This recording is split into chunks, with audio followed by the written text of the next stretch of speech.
These are scenes that have stunned Iranians and inspired people around the world. Here, schoolgirls take off their headscarves. For 40 years, women have been made to wear them, whether they like it or not.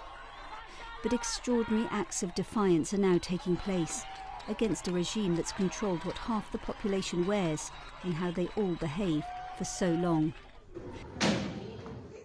And look at what these children are doing to portraits of Iran's supreme leader. It's a month since a 22-year-old woman, Mahsa Amini, went on a fateful and fatal trip to the capital, Tehran. She was stopped by Iran's morality police, who were unhappy with the way she was wearing her hijab. Witnesses say she was beaten before she ended up in a coma and died. This was her funeral in her hometown in the west of the country. Her grieving family wrote on her gravestone that she would live on and become a symbol, as she has. A symbol of women and men standing up to the repression of the Iranian regime. The Islamic Republic was set up in 1979 when the Shah of Iran was overthrown. Not long afterwards, women were made to wear the hijab, though some did challenge it. The Shah pulled the chador down by force. These people are putting it up by force. The regime has successfully crushed all protest movements before now with brute force. But this time it faces a deeper challenge, as people from all walks of life say they want nothing less than an end to the Islamic Republic.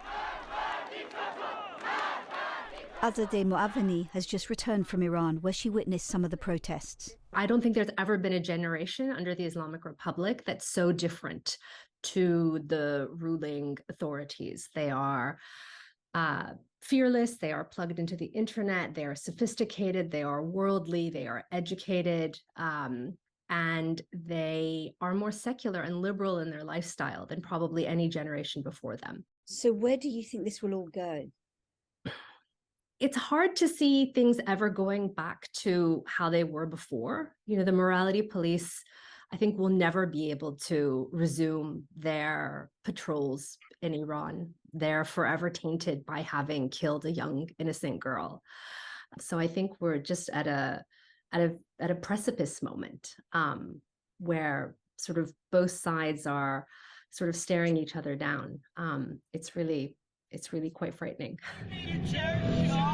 This 16-year-old Serena Esmailzadeh has become a new face of the protests, killed by security forces, as was 16-year-old Nikah Shakarami, their deaths only fueling Iranians' fury.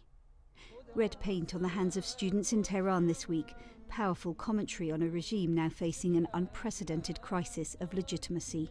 Caroline Hawley, BBC News.